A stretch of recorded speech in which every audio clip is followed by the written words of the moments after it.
Welcome to Cosmic Comics, Games and Collectibles, your zen of geekism.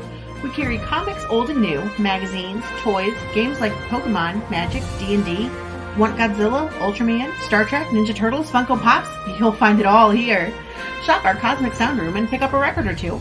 Enjoy our Comic Coffee Lounge with a cup of Sasquatch coffee or a delicious menu item while geeking out over a super cool movie on our big screen. Come by and say hello to Maui. Cosmic Comic, Games and Collectibles. Superman loves us, and so will you.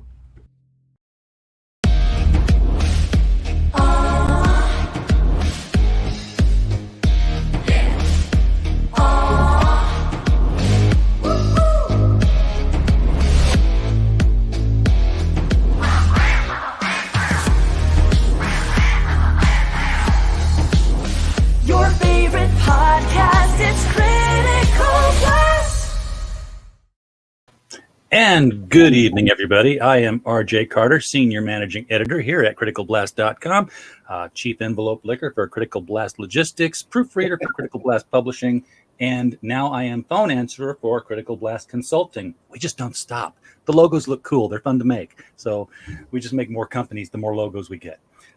We are here tonight live with Max Ham, and I'm flying without a camera, as you can see. I don't know why. It quit working. It's put in its month's work. Probably the warranty is now out of range, and I'll have to do something special. But until then, glad I got a logo. Max, how you doing tonight, man? I'm well. You know, it's getting. It's I feel old these days. It's like about an hour or two. It'll be my bedtime. You know. Yeah, I worked last night until about 2:00. Because I knew it was Saturday. I could sleep in till 7, 8 o'clock. Yeah, yeah, exactly. Wake up at 6:30 and yeah, you wake up at 6:30. I was lucky. I woke up at 9:30. I'm like, oh yeah, it's gonna be a good day. Yeah, it's the only day of the week I can do that because I still got to get up early on Sundays too. So. Oh yeah, right. Yep. So what in the world made you think that making comic books was a good idea to stay sad? Well, you know, I didn't originally think so. I actually tried to write Earth's Best Friends as a novel first, and then people told me that the writing doesn't work as a novel, that it would make a better comic book. So since I had a little experience with trying to do failed comic projects before, I decided, all right, I'll give it another try. So you had done projects that didn't take off? Yeah. Well, it was a mixture of not taking off and a mixture of me not being able to afford it anymore. It was just a little bit of both. I had no idea. I mean, not that I know what I'm doing now, but I definitely had no idea what I was doing back then. And my biggest problem was I didn't know what my demographics were with that project. And it was a project called Untitled History of the Human Condition, which even the title sounds like what? Yeah. In retrospect. That's a real esoteric indie title that you send to Fantagraphics. Yeah. It was. I was a little high off fumes from going to a humanities class in college. So I got inspired by Cubism and Andy Warhol and stuff. So it was just like. I was just like, yeah, you know, I'm going to write this. And even back then I was trying to make it a book first. And then people told me that would make a better comic book too. So, so it's like, I guess I'm a better comic book writer than the novel writer. I don't know. You got to find your niche, right? You got comic books in you waiting to burst out. Yeah, exactly. So what inspired this particular comic book, Earth's Best Friends? I'll tell you, as far as titles go, that one's a lot simpler, but it's not exactly the pizzazziest title, is it? No. My buddy Steve actually hates that title. He's like, you're terrible at naming things. I'm like, I mean, you know, it gets the job done, and I'm going for a younger demographic, so it's easy to remember, you know. You'll definitely you had a better title right there in the story. Yeah, Hyperfeline Ninja Heroes. Hyperfeline Ninja Heroes. Come on. Funny enough, he's the one that came up with that title. Because I was originally, all right, so where I came up with the idea for Hyperfeline Ninja Heroes was when I was in third grade, I had this dream where me and some other people, I don't remember if they were people I actually knew back then or if they were just dream people. Sometimes you have dream people in your dreams, right? Sometimes they're better friends. People are. Where we transformed into these cats that fought crime and kind of had like this armor. I don't really remember if it was more samurai or ninja, but in my dream, I remember this little jingle going on, going Siamese Ninja Heroes. So that was kind of where I came up with the idea. I had that dream, and then I called it Siamese Ninja Heroes, not even knowing what the word Siamese meant. And so finally, when I'm working on Earth's Best Friends, he's like, you really need to change the name of Siamese Ninja Heroes. And I'm like, yeah, but I mean, I can't really, I mean, I know it's weird, but I can't really think of anything better. And then I was like, plus, you know, like I was kind of like making a joke. I was like, well, also, I mean, you got to try to make it sound like Teenage Mutant Ninja Turtles. Because as a joke, I was singing it like to the tune of Teenage Mutant Ninja Turtles, which is why it's awesome that you did that title the way you did.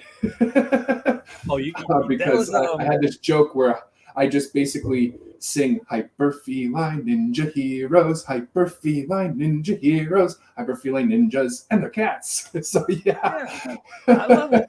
No, there's a website where you can put in 4 words and it puts it into the Ninja Hero, the Ninja Turtle logo thing. Oh, that's cool. But it has to be 4 words, and whatever 4 words they are, then you just right click and save. So I'm like, done. I'm happy with that. Perfect. So I take it that the 4 characters though are based off some no longer based off of you and your dream friends. Yes, I did evolve the project from when I was in third grade. And we're looking at the real life hyper feline ninja heroes here, right? Yes. So from the left to right, we have Sealy, my son, Jackson, my nephew, Chloe, my daughter, and Lacey, my niece. And yes, and then they are the name, at least the name and partially personality inspiration. I actually started writing this comic when they were all a little too young to even know what their personalities were going to be like yet. Although I apparently predicted it pretty well because they look like they're actually kind of forming the personalities that I originally picked for them, which is kind of funny. But they're not transforming into cats at night and running out and fighting crime, are they? I mean, not that I'm aware of. Okay. I mean, I'm looking at my son right now, and it doesn't look like he's doing that right now, at least. So what do they think about being in your comic book here? Oh, they love it. They love it. They'll look at the page and be like, "That's me." And when we had a little party last week, and my son was just took. I gave him one of the books to look at, and he brought it up to one of my daughter's friend's mom, and was just showing her the pictures like, this is me, this is Chloe, this is Lacey. It was really cute. That's very cool. Yeah. Do they participate now in the process at all, or do they just kind of like enjoy what the work was? I mean, obviously they're not going to like edit or color or anything like that, but.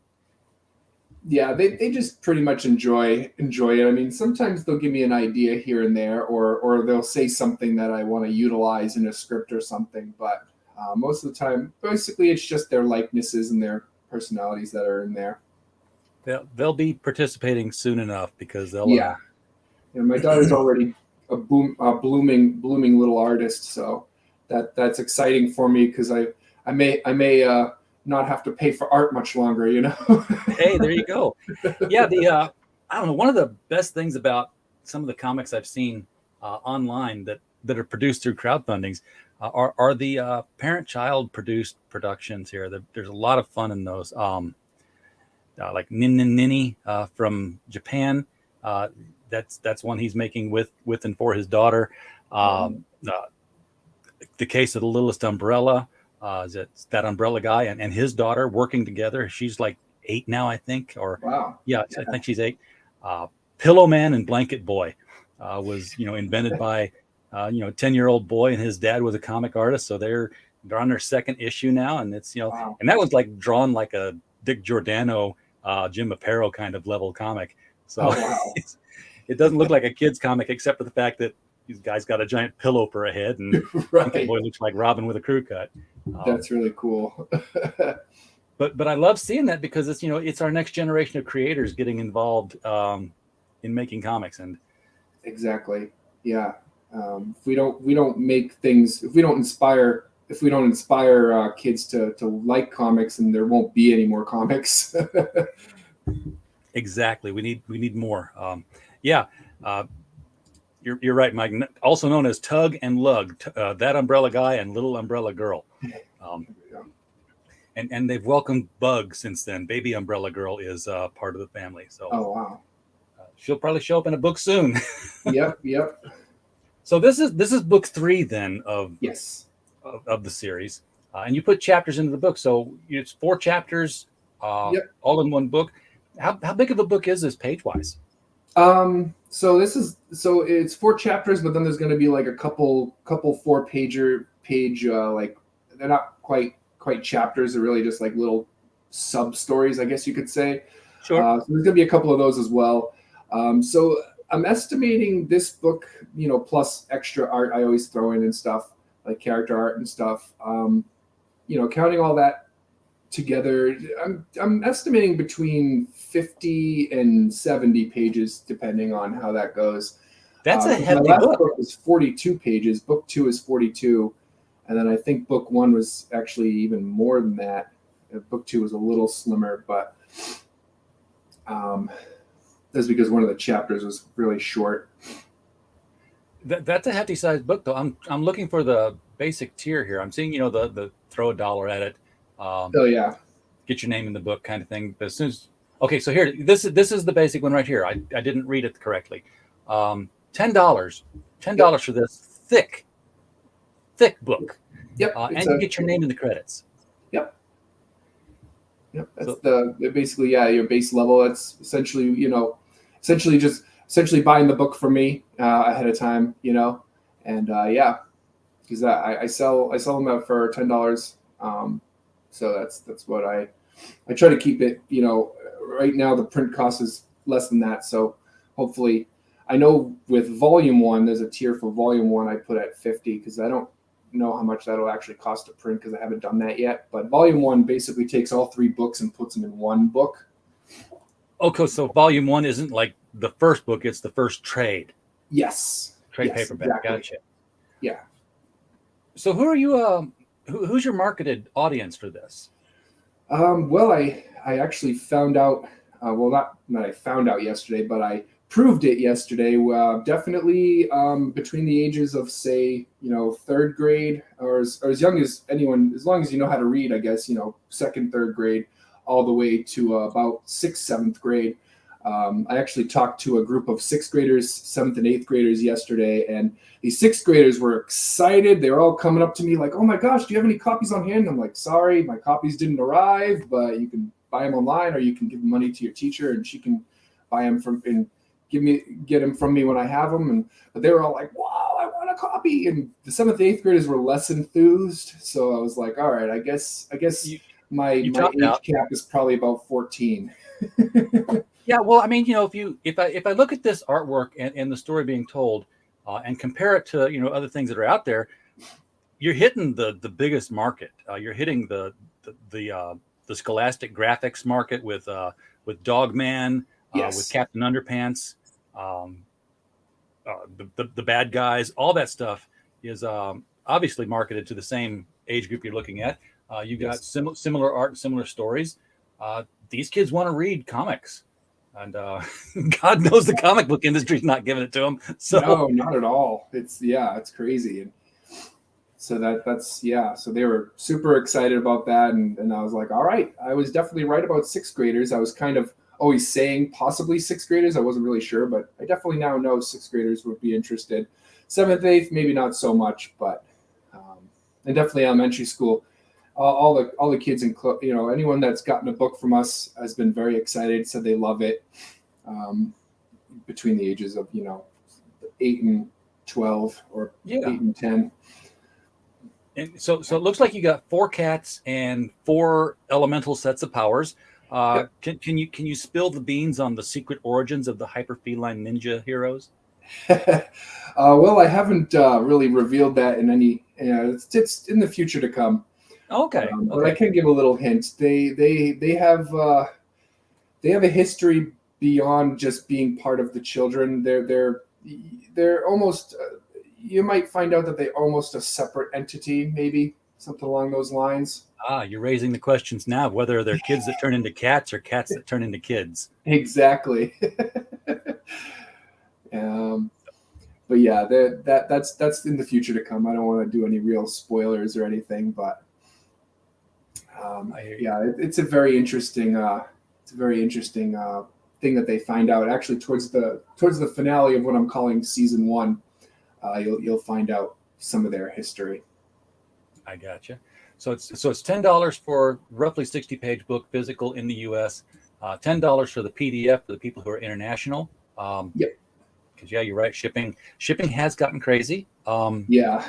If it's a big problem for you, talk to me offline. That's what we do. Okay. So maybe we could help you with that. Sure. So this is Fury, and he's the leader.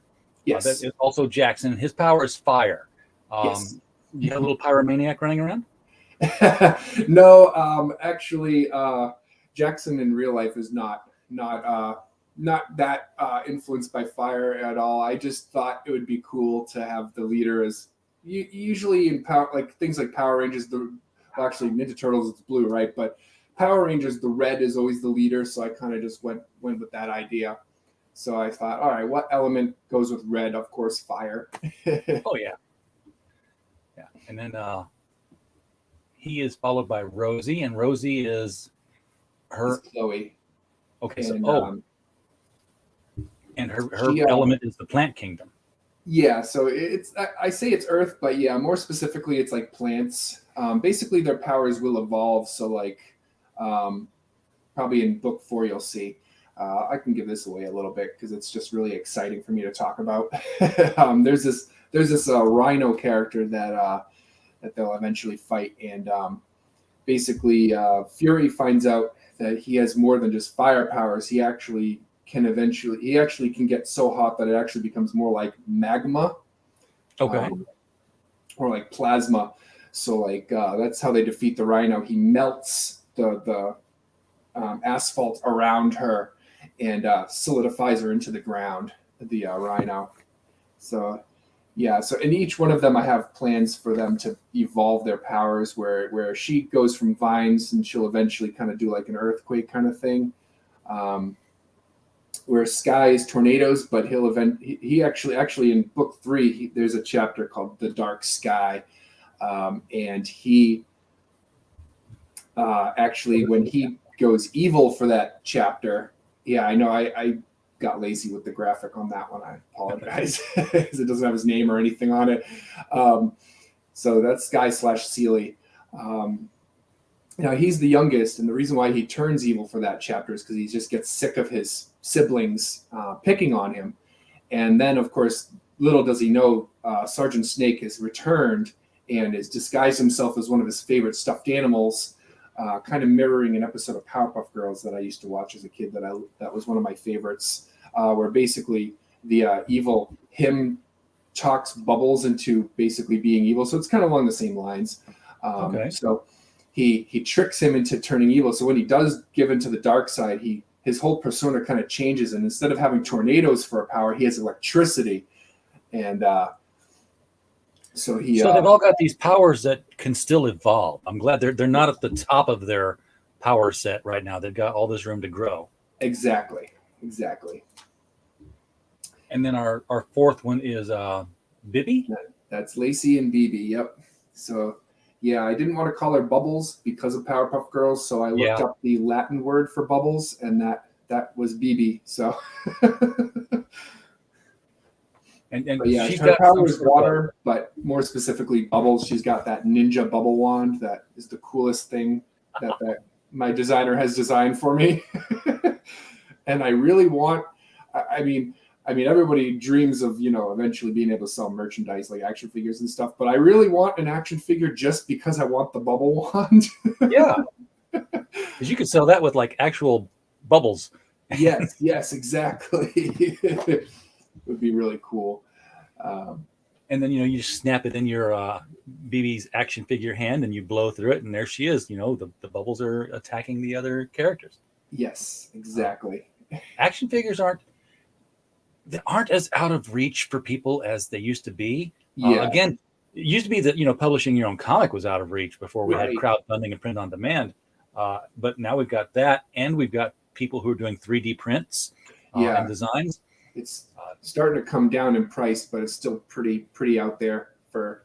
It's like, I think the last time I quoted a price on getting a potential action figure was like $200 or $300. I was like, yeah, for one, that's pretty steep still. But for one, but the thing is, it's $200 for one, and then it's like $210 for two. Right, they give you a huge discount if you get more than one.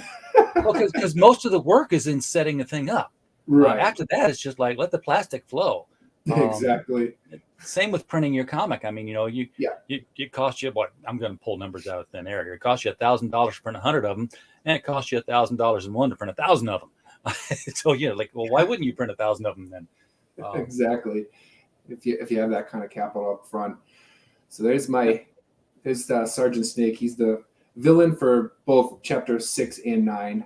Although they don't really fight him or anything. It's like he only appears as to get the ball rolling for the story. He doesn't actually they don't actually know that it was him at all. It was just kind of like he gets Seely to turn to the dark side, and then Seely goes to the local middle school and terrorizes it, and that's where Super Steak is introduced. One of my they're all my favorite characters, but it's one of my favorite characters that I'm introducing in this book because it's roughly based off me, and it's also roughly based off both Superman and Deadpool. Okay. Yeah, he's in the line. He's down a little more, but yeah. But Sergeant Snake is sort of like your Rita Repulsa, sends someone out to do the dirty work for them. Yeah, well, actually, he's more like he's more like a Goldar, where the Anubis is the guy sending him out to do his dirty work. But Sergeant Snake here, yeah. So he attacks them in chapter 6, and then he just kind of tricks Seely in chapter 9, and they never really knew it was him. They don't really know what happened, but Super Snake snaps him out of it, so they don't think anything of it. Now, who is this helper? Which is so that's from a different, as you can probably tell, that's from a different character designer. That's my current character designer. The other guys were drawn by a guy, Dave Lentz, but he currently is doing quite well, quite busy, and he just doesn't have time to design for me anymore. And I was like, oh, that's a bummer, but I'm glad he's having success. But this other guy, Gabriel Nissi, he's my character artist now, and I love his work just as much, if not more. Yeah, this is a very nice looking work here. Yeah. A lot of I think there's a lot more cartoonishness to this one here. A lot more dynamism in the poses. Yeah, it also looks like you could turn that into an action figure pretty easily too.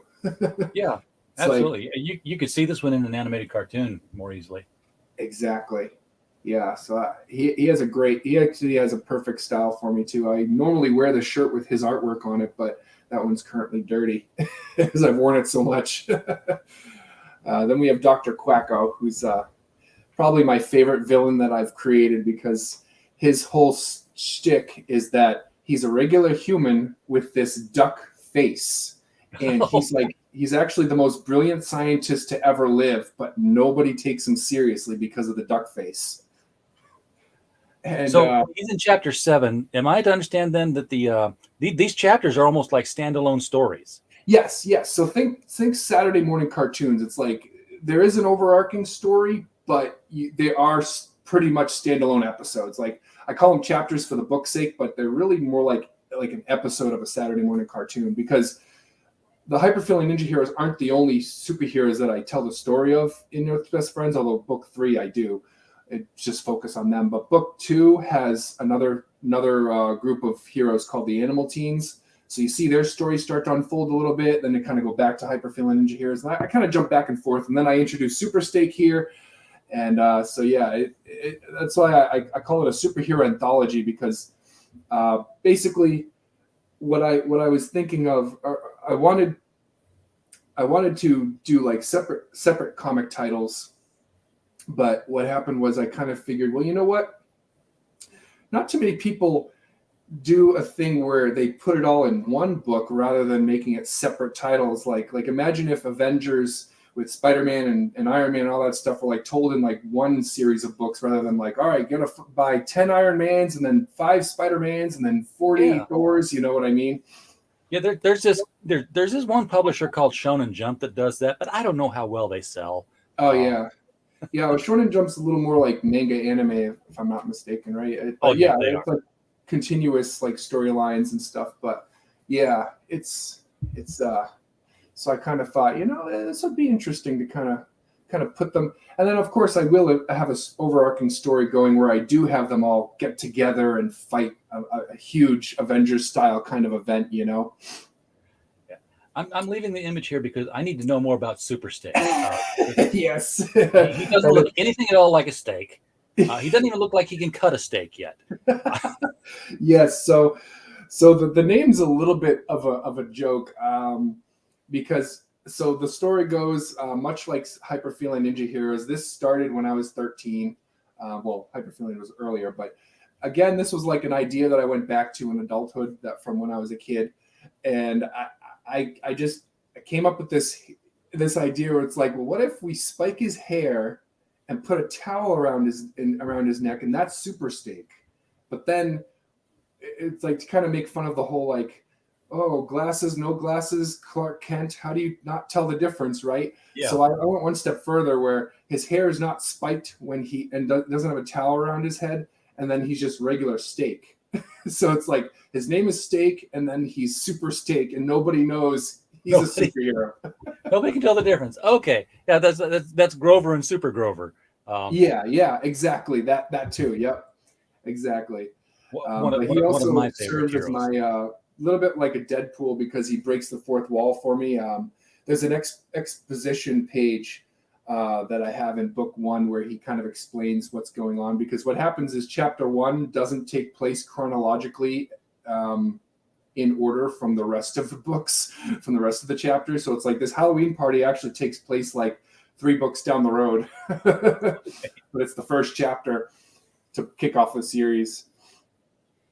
And we have a Christmas story going on in this upcoming one. Yeah, wait a second. This is in book 3, right?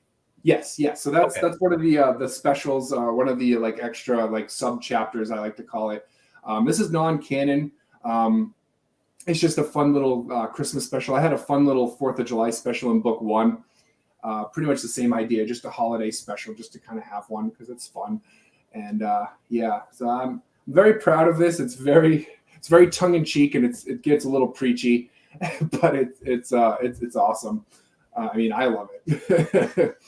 It's cool. I mean, somebody stole the baby Jesus. You can't have a nativity play without. Everybody loves that line too, and I'm so happy about it because my wife told me I was insane for thinking that was such a funny line. No, it's serious. It's like, other than that, it's just some people sleeping in the barn. Right, exactly. Otherwise you don't have a nativity scene without the baby Jesus. Yeah. What? I'm not a Sherlock Holmes or a Nancy Drew here, but the director's sweating an awful lot for planning this. Yeah, I mean, I made this mystery very obvious, but it's just for fun. It's not really meant to be like a full-fledged, all right, who did it? Where's all the clues? Is there a red herring somewhere in here? It's not. It's just a fun little 4 or 5 page kind of thing. So yeah, it's pull the mask off somebody at the end, and it's old man Carruthers. It was right. That would be funny. So yeah, we get 3 out of the 5 pages, guys. So if you're hooked on the story right now, and you want to know how this thing ends in the next 2 pages, you just got to pledge for the book, and it's only $10 for the book. For a 60-page book, this is one story, multiple chapters in here, each chapter an episode, just like a Saturday morning cartoon, which I think is a very cool idea. This is, you got to replace that logo. Yeah. Because they're not dogs. Now, see, if they were dogs, I could say, that works. Earth's best friends. They're Oh, right. dogs. Yeah, they're best friends. Yeah. Cats don't Sure, they're cats. care about you. Well, I mean, I could create a dog team and put them on the front cover. Oh, But yeah, you're right. It is a little like, but they're cats. They're not best friends. Man's best friend is a dog. yeah, It's a good point. they just Good walk point. away. Now we haven't run into the villains who we're seeing here. Yep. In the background. So let's talk about them a little bit here. Yeah. So to the right of Rosie, that rat, that's Harris. He's kind of like the second-hand man to Anubis. The blonde. Uh-oh. He you don't know he's a villain right away, but you do kind of see he's sinister because so the expanded universe has a little lore to it. Basically, this is an alternate Earth, kind of like what Marvel does, where it's like, it pretty much mirrors the history of Earth, but there's things made up as well. Well, yeah. But because it's fiction, people. Yes, exactly. But where it takes a turn is in 2008. There was this corporation called Miracore that essentially took over the world. So Jack Blade, the guy with the blonde hair, he's actually the vice president of the world. And a lot of people, basically, there's a lot of people that don't like the government or are scared of the government. So what happens is the animal teens, some of the reason why there's a big conflict amongst the animal teens is Sheila and Scott, they have these powers where they transform into a mole and an otter respectively. And they don't want to tell anybody about it. They don't want anyone to know. They don't want to do any crime fighting because they're so afraid that if the government got wind of them having these powers, that they'd end up being lab rats. Which, this is a world where the government is pretty much allowed to do anything they want with their citizens, being kind of this dystopian future. So I'm seeing this trend here, and I know you're young enough to have probably read this when you were in middle school. All the heroes are these animal avatars, like the Animorphs, if you remember that. Yep, I remember Animorphs. Yep. Is there an Animorph influence here? I mean, why is Super Snake the only one that stays a human being? Well, as far as like the characters that are introduced right now, yeah, I mean there are two factions of animals. The animal teens are a lot different than hyperfeline ninja heroes. The hyperfeline ninja heroes are probably more like magic based, whereas animal teens are actually a little more Animorph based. Basically, I wrote a project. I wrote scripts for these characters originally that my friend Olivia and I were working on. And then when we parted ways, I asked her if I could keep those scripts, but make up my own characters and not use hers. So essentially, the idea was I kind of replaced her characters with my own, but the idea was basically the same. Where you have these teens who can transform into these animals, but the background for them is. A little spoiler alert here, but that's because it's pretty far off anyway, and you probably won't remember me saying this. But it's on the internet now. So the funny thing is about Sheila being afraid of the government making them lab rats is 100% correct, because believe it or not, their whole origin story is that they were lab rats as babies, and that's the whole reason why they have these powers, but they have no idea about that. So it's not actually a coincidence that these 5 kids who are friends end up having these powers. That's because their families were all part of this project that Jack Blade was in charge of.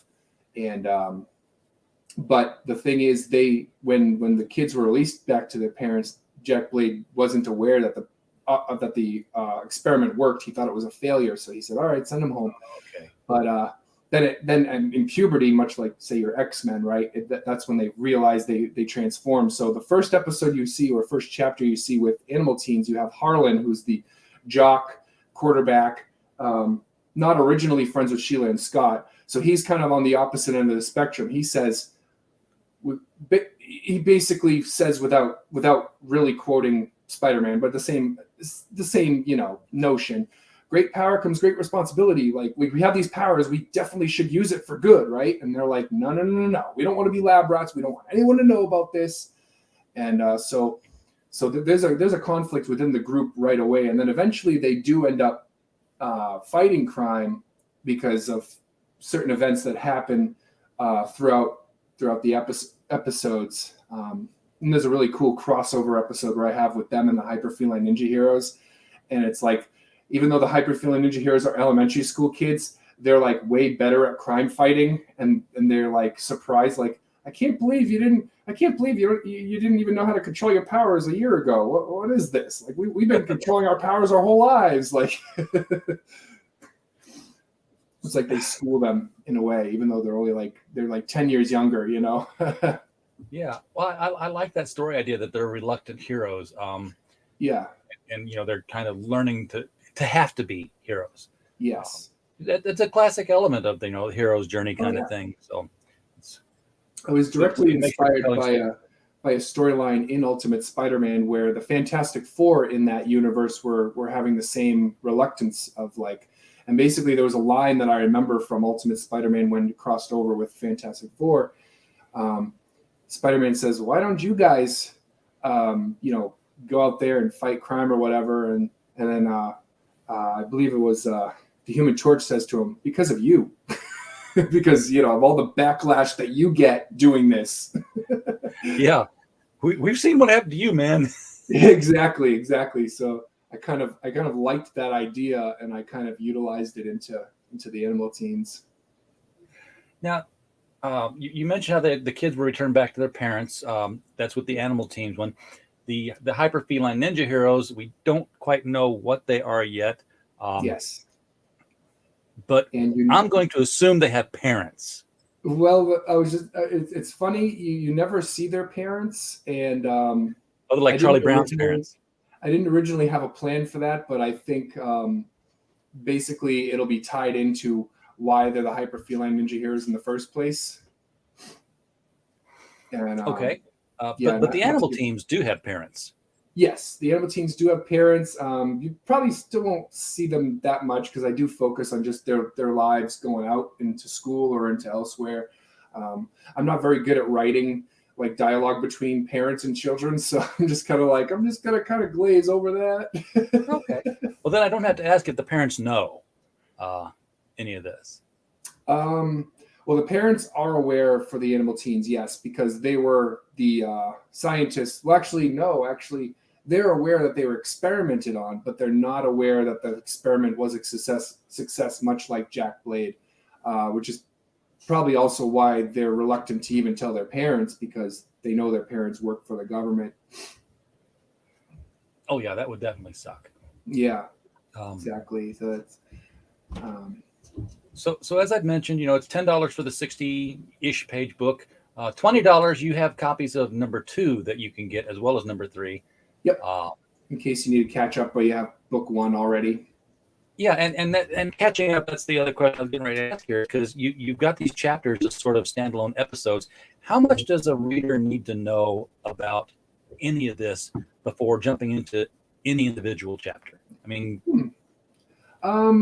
well, we'll talk about that in reference to book 3. So book 3, you might be a little lost as far as at least who the characters are, because you know, they get introduced pretty well in the beginning, but you'll be confused to see Dr. Quacko for the second time if you didn't see him in the second book.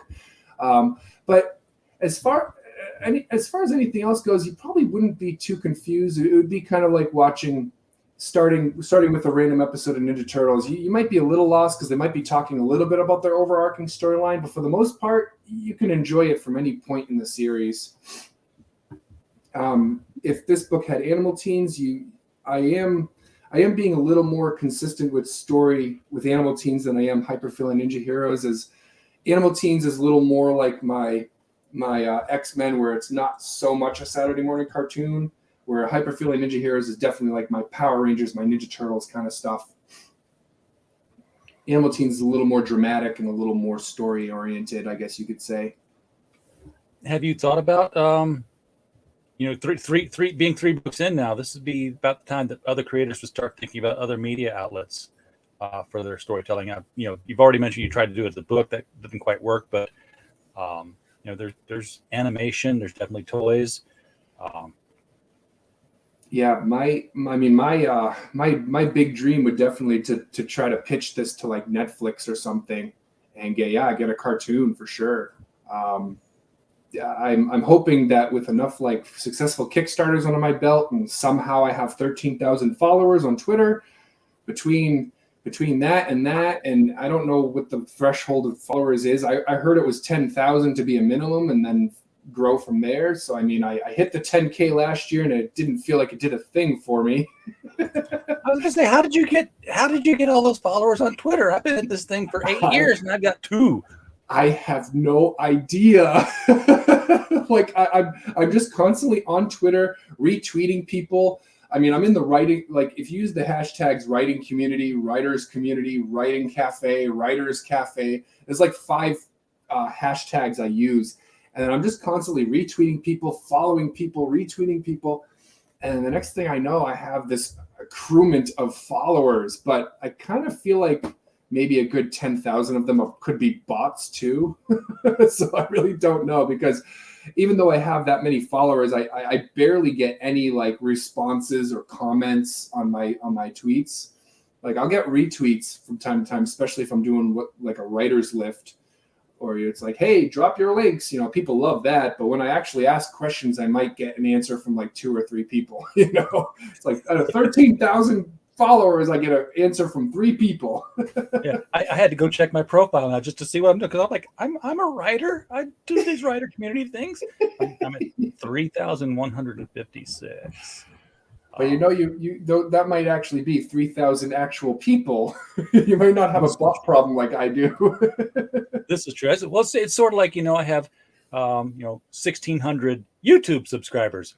Yeah. Where y'all at? Yeah, that too, right? But that's the thing. Like, I may have 13K in Twitter, but then I have like 300 on Facebook and like 300 on Instagram and like 8 on YouTube. So yeah, and YouTube's the one that counts the most, because you don't get pay for Twitter. Right, exactly. At least not yet. They're trying to utilize it, but I have yet to make it work for me. So well, it took me forever. That same $20 can get you both books in PDF form. It doesn't say book 3 here, but we know that it is book 3. Oh yeah, yeah. And then, okay, so Comics for Kids Friends. Yes. This is $20, and you get 2 copies of book 3. One goes to Comic Books for Kids, and then one goes to you. So we're talking about the charity Comic Books for Kids. Yes. I'm glad you brought that up. Yeah, so I was on, I'm sure you know Pops, right? Pops Comic-Con. Yeah, so I was on one of his streams a couple weeks ago, and he told me about Comic Books for Kids, and he was like, dude, this would be perfect for you to like, join forces with him or whatever. And I was like, yeah, that's a great idea. I'd love to do that. I'd love to throw some tiers for the kids, And so I emailed Mark Weiss, the head of the company, the head of the organization. And we talked on the phone the next day, and he was like, yeah, man, I'm on board. Whatever you want to do, I will definitely be okay with that. And then so if anybody goes for these particular tiers, because there's 3 of them, just like there is for the regular book, that you can get book 1, book 2, you can get book 3 plus 1 and 2, or you can do like the volume 1 as well, all for Comics for Kids. If you do any of those tiers, you'll get a special page that will be both signed by me and Mark Weiss. And it will be a comic page depicting the hyperfeline ninja heroes giving the comic books to the kids in the hospitals. That's very cool. So it's a print, not like original art page. Well, it'll be added to the book. So those specific people that do that will be added to their book and not to the rest, not to anybody else. So your book will be a 1 page different from the rest of the collection. It'll be one page extra. That is very cool. Mark is going to be with us on Tuesday, 2/22/22. We're going to be doing a charity auction for Comic Books for Kids. And we are going to have Keith Gleason from Mighty Mascots is going to be with us, as is Chris Tamulovich from the Great Cyclopean. And also we're going to have the Brian Christgau from Six Gun Gorilla. Wow. And we're looking to add more creators to the list that would be interested in participating in that charity auction. 2/22/22 is, of course, it's not like National Comic Books for Kids Day, Yeah, although it might become that. they It's want their to make it that, right? Yeah, they've been at it for 6 to 8 years now, and this is the first time they've tried to have a national day of attention drawn to the campaign and what they're doing. Oh, yeah. And they're doing really great stuff. I mean, if you check out our last stream we had with them 2 weeks ago, and you don't choke up when you go over some of the stuff that's happening there, then you need to see if you've got a heart or a pacemaker. Oh yeah, exactly. And yeah, I follow them. I saw all the stuff that they were able to do just a couple of days ago. I saw all the boxes and stuff. I was like, this is great. I'm glad to be a part of it. And my partnership's not going to end just because the Kickstarter does too. I'm probably, I haven't figured out exactly like what I'm going to do, but I'm probably going to continue it onto my website. Like, hey, you can, if you want, you can buy a copy and for extra, and then I'll donate a copy to Comic Books for Kids or whatever, or match it to Comic Books for Kids or whatever. Oh, that's fantastic. If you want to come on 2/22, and be part of the team, we'd be glad to have you in the cast. Yeah, that'd be great. Like, so we're going to try and, if people have stuff to auction off, great. It's not a requirement that you have something to auction off, but if you do, that's good. I've got to hit some of my other friends up too. I'm starting to realize how fast time goes when you're not paying attention to it. Yeah. So, and the rest of the tiers are pretty much the same way. I mean, it's going to be $10 for book, $20 for two, and when you're getting the copies for the comics for kids. Yeah. Here, physical copy of book 1, book 2, and book 3. One set for yourself, one set for them, $60. Exactly. And that's a lot of pages. I mean, I'm guessing book 1 is just as thick as 2 and 3 have been. Between 40 and 50 I page think mark. book 1 will be very close to book 3. Book 2 is probably the lightest, but still 42 pages is still pretty good. But yeah, all three of them put together would probably make over 100 pages. Yeah. Now, are you is this saddle stitched, or do you do perfect bound, or how do you?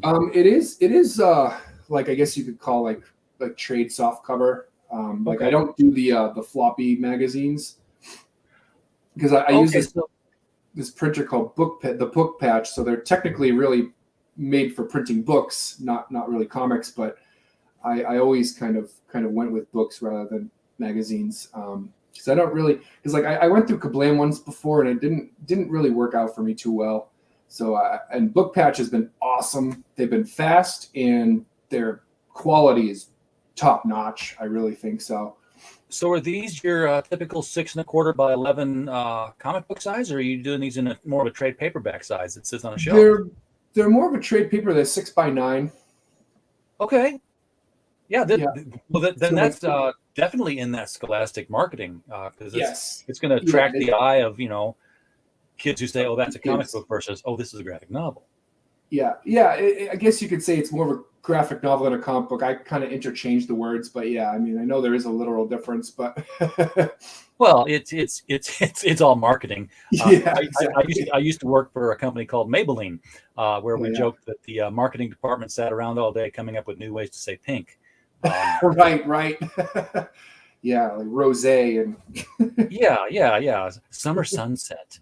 summer sunset. They didn't like hooker red. That was a suggestion that they were given. They're like, no. No, that's not marketable. Well, it was to the right market, but Well, I guess it could be, right? Or clown red, right? It probably wouldn't do that either.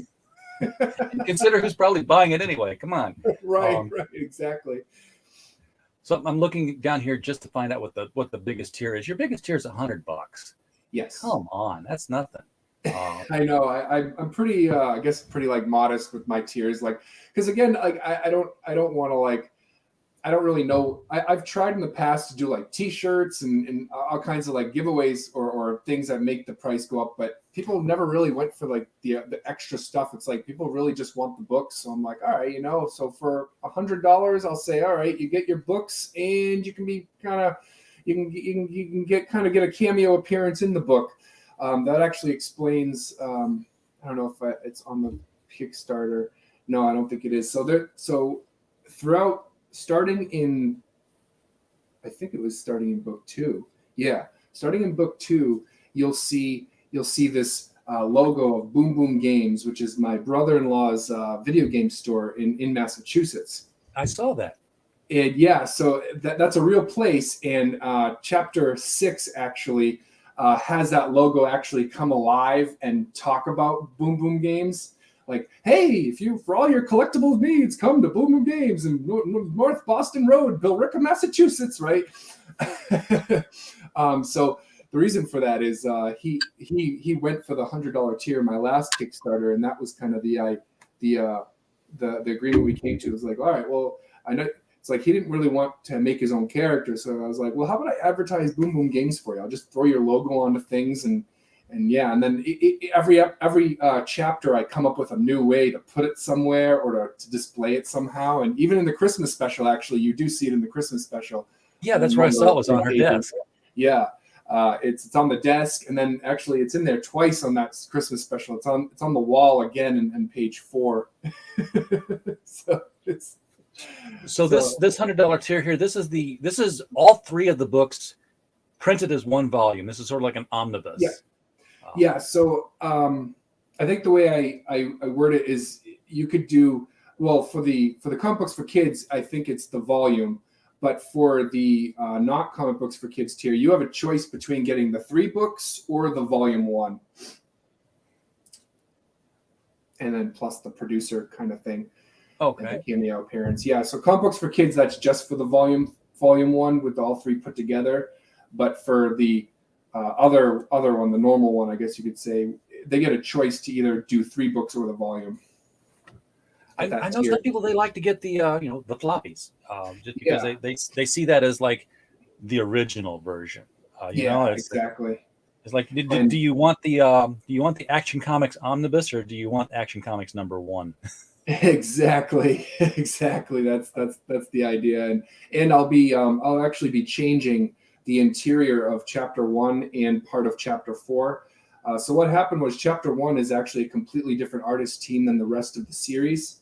And because that was my first team, that was when I first started this, and I didn't have a real plan when I decided to make a comic book, turn this into a comic book. It was just like, I just kind of threw spaghetti at the wall with all my artists. I basically got all the artists that I knew into a chat room. And I said, anybody want to work on this project with me? And a couple of them raised their hands. Yeah, I'm an artist. I need money. Sure. Exactly. So when I met Gene, who became my, so when I mentioned the 4th of July special, so I wrote that 4th of July special just because I liked Gene's art style so much that I was like, I need him to draw my characters. So he was just posting on Facebook, hey, I'm open for commissions, and he happened to draw Street Fighter characters, which I have a soft spot for Street Fighter, especially the cartoon when I was a kid growing up. And I loved his style, and like you said, it's like the perfect scholastic kind of style. And so after I had him do that 4th of July special, I was like, yep, this is the guy. This is the guy for this project. Yes, that's his art right there. So yeah, this is the guy for the project. The other team was great, don't get me wrong, but he's right on the nose. And so that was what I went. I switched to him after that, and we've got a book 2 and book 3 coming. And then part of chapter 4, I mentioned Olivia when I was working with her back when it was Siamese Ninja Heroes. I thought it would be cool to have her come back to do Dr. Quacko, because Dr. Quacko is actually designed by her. Because I asked her, I was like, hey, you designed Dr. Quacko back in the day when we were working together. Would it be okay if I used your design? Obviously, I give you credit. Would it be okay if I used your design continuously in Earth's Best Friends? And she said, yeah, that'd be cool. That's fine. And then I hired her. I was like, hey, how would you like to actually draw the part where they fight Dr. Quacko, almost like what we were going to do when we were working together? And she's like, all right. And it's like, this time I'll pay you, because we were working for no money back then. It was like a partnership. But that was probably one of the reasons it ended. It was just like, I think she got overwhelmed. And then I was like, because I had a million ideas and she's like, I'm trying to do one page. You know, that's the writer versus the artist, where it's like you could write down a million ideas in the time it takes to do like one art page, you know? Yeah. So you have a couple of schools in here. I don't think the Ninja Heroes go to any of them. Or maybe they do. I don't know, because I don't even know if they have the parents, because they're the most mysterious team. But you had the Feline Ninja Heroes fighting the Scalper at S. Lee Elementary School. Yes. So yeah, let me talk about that for a minute. So S. Lee Elementary School is exactly what it sounds like. Stan Lee Elementary School. My character designer said I probably shouldn't use his full name because I guess his daughter likes to sue people for that. So, I was like, all right, I'll just use the first initial. And then it was originally going to be Stan Lee Elementary, Jack Kirby Middle School, and then Steve Ditko High School. But I just shortened it to S. Lee, J. Kirby, and S. Ditko. You're a Marvel guy. Yes, I am a Marvel guy. I'm less of a Marvel guy and just really a Spider-Man guy. But recently, because of the MCU, I am 100% a Marvel guy. Well, you got 3 hours left to go on this, and nothing has happened during this stream. I think people think I dropped off the planet because I was gone for a week. I was here, but I wasn't online. Oh, gotcha. So I didn't keep my presence up. But you're going to publish. It's going to be done. You've met your goal. Yep. What is the delivery date for this? Usually it says here somewhere. So June. Okay. Yeah, I'm predicting it should be done by early June, hopefully end of May, depending on how long it takes my artist. Generally speaking, he does about a page every 3 days, but sometimes a little longer these days because he's been picking up work too, but he's been still working for me, which is great. So yeah, so estimation, I'm saying early June when it will be completed, and then I'm hoping that if it's done in early June, I can get it out before June ends. Yeah, there you go. Before June ends. All right. Well, I think it's a cool concept. I definitely think you should, if you're not shopping it past Netflix, you need to get somebody at Scholastic a copy of this. Just send it to the PR department and say, hey, look at these 3 books, and pique their interest in some fashion. Yes. Other than that, Max, thank you for bringing Earth's Best Friends to our show tonight.